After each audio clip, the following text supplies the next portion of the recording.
வணக்கம். எறும்புகளைத் தேடும் இனிப்புகள். இப்பேரண்டத்தில் மனிதன் உள்ளிட்ட எல்லா உயிர்களுக்கும் தேடல் என்பது மிக முக்கியமானது. மனிதன் ஒழிந்த மற்ற எல்லா உயிரினங்களுமே தன் இயல்புகளில் இருந்த தேடல்களை ஒரு நாளும் தொலைத்ததில்லை. இயல்புகளுக்கு மீறிய செயல்பாடுகளில் அவைகள் ஒரு நாளும் ஈடுபடுவதும் இல்லை. உயிரினங்களுள் உச்சபட்சமாக 6வது அறிவை பெற்றுவிட்டோம் என பெருமை கொள்ளும் மனிதகுலமே இயல்புகளிலிருந்து விலகி எதையோ தேடி அலைந்து கொண்டிருக்கிறது. அறிவைக் கொண்டு சிந்திக்கத் தொடங்கிய நாம் இயல்புகளை இழந்து கொண்டிருக்கிறோம் என்பதை அந்த அறிவு ஒருபோதும் சுட்டுவதில்லை. அன்றாடம் நாம் நம் வாழ்வில் நடக்கும் நிகழ்வுகளை இயல்பாய் உணர்ந்தறிய வேண்டும்.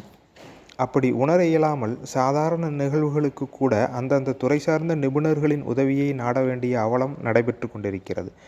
ஒவ்வொன்றிற்கும் ஒவ்வொரு நிபுணர்கள் உருவாகி கொண்டு அவர்களே சமூகத்தை வழிநடத்துவது போல தற்காலத்தில் நடக்கும் நிகழ்வுகளே இதற்கு ஆகச் சிறந்த உதாரணங்கள்.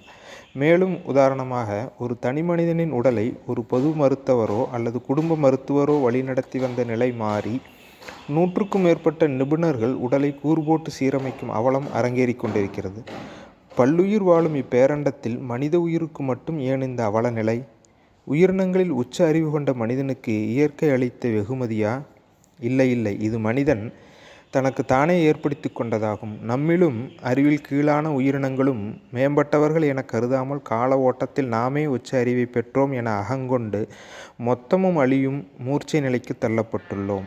நம் மூதாதையர்கள் இப்பிரபஞ்சத்தில் உச்ச அறிவு பெற்ற உயிராக மட்டும் இல்லாமல் உணர்வுகளை உள்வாங்கி இயல்பாய் வாழ்ந்த வாழ்வியலில் இறை உள்ளிட்ட அனைத்து இயற்கை சக்திகளையும் இப்பிரபஞ்ச நலனுக்காக தாங்கள் நினைத்தபடி இயங்க வைத்தார்கள்.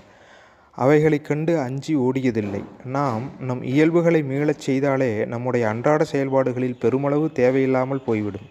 பிறகு ஆக்கபூர்வமான செயல்பாடுகளை முன்னெடுக்கலாம். இனியாவது விழித்து கொள்வோம்.